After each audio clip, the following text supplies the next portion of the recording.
বিসমিল্লাহির রহমানির রহিম। আসসালামু আলাইকুম দর্শকবৃন্দ, কেমন আছেন? আশা করি ভালো আছেন, আমিও ভালো আছি। তো খাসির মাংস কিনতে আসছি বাজারে।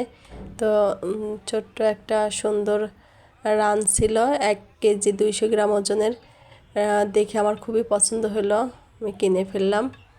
আর এই যে মামা হচ্ছে কাটতেছে, রানটা সুন্দর করে পিস পিস করে দিচ্ছে। আর আমি একটু ঘুরে ঘুরে মাছ দেখতেছিলাম, দেখি কোনো মাছ টাছ পছন্দ হয় নাকি। তো আমার এইখানে যে রূপচাঁদা মাছ ছিল ওটা দেখে খুবই পছন্দ হয়েছিল। তা ভাবলাম 2টা রূপচাঁদা মাছ নিয়ে যাই, ভেজে খাওয়া যাবে। তারপরে আবার রূপচাঁদা মাছ দেখে ওরকমভাবে পছন্দ হলো না।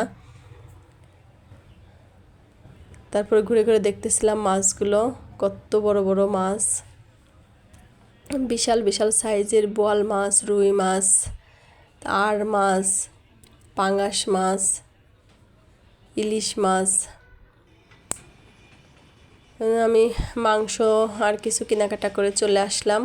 আর এখানে এসে আটকে পড়ছি মালিবাগ মোড়ে। হচ্ছে 2টা ট্রেন একবারে যাচ্ছে, একটা ওই মানে একটা আসতেছে আর একটা যাচ্ছে।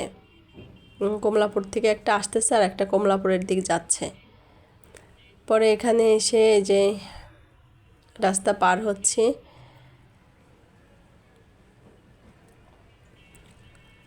দোকান থেকে পোলার চাউলও নেব আর হচ্ছে মুরগির খাবার নেব। মুরগির খাবার ফুরায় গেছে, মুরগির খাবার নেওয়ার জন্য যাচ্ছি। তো মুরগির খাবার নেওয়ার জন্য মানে খুঁজতেছিলাম, কোথাও ওইদিকে পাইলাম না। পরে একজন বলল যে এই সাইডে পাখির দোকান আছে, ওইখানে মুরগির বাচ্চা মানে খাবার পাওয়া যায়। তো এসে জিজ্ঞেস করাতেই বলল যে মুরগির খাবার আছে। তাই আমি বললাম যে তাহলে হাফ কেজি দেন, 80 টাকা কেজি।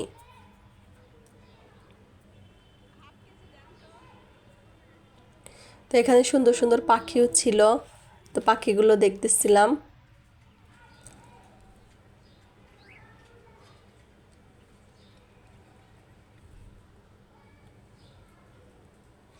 তো অলরেডি বাসায় চলে আসছি, এসে মাংসটা রান্না করে ফেলছি।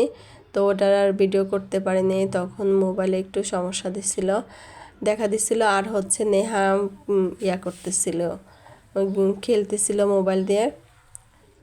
এরপরে পোলাও রান্না করলাম আর আলু ভাজলাম।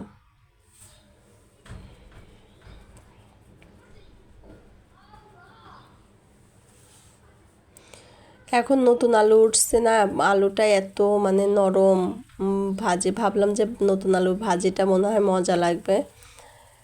মানে ভাজতে গিয়েই একদম হয়ে গেছে, লেতা পেতা হয়ে গেছে আর কি, হালুয়া যাকে বলে এরকম।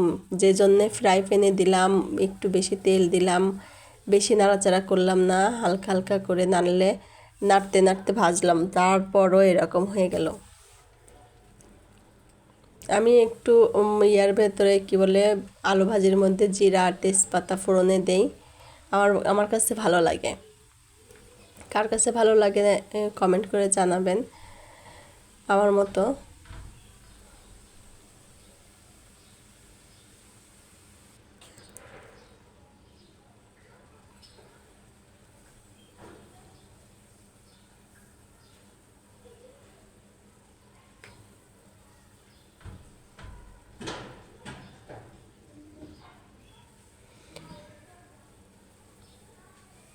পোলাও আর আলু ভাজি অনেক মানে ভালো লাগে, আমার কাছে ভালো লাগে পোলাও দিয়ে আলু ভাজি খেতে।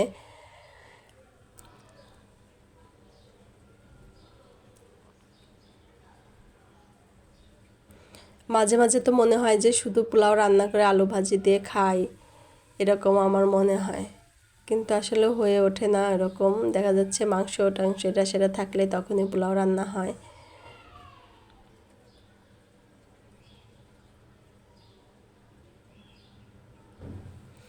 তো চালটা ধুয়ে নিচ্ছিলাম।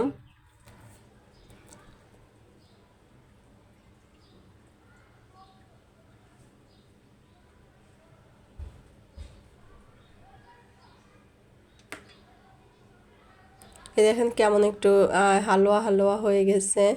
এদিকে আমি পোলাওর চালটা ভেজে পানি দিয়ে দিয়েছি। এখানে রেখে দিচ্ছি। আপনারা ভালো থাকবেন, সুস্থ থাকবেন, আমার চ্যানেলের সাথেই থাকবেন। আল্লাহ হাফেজ।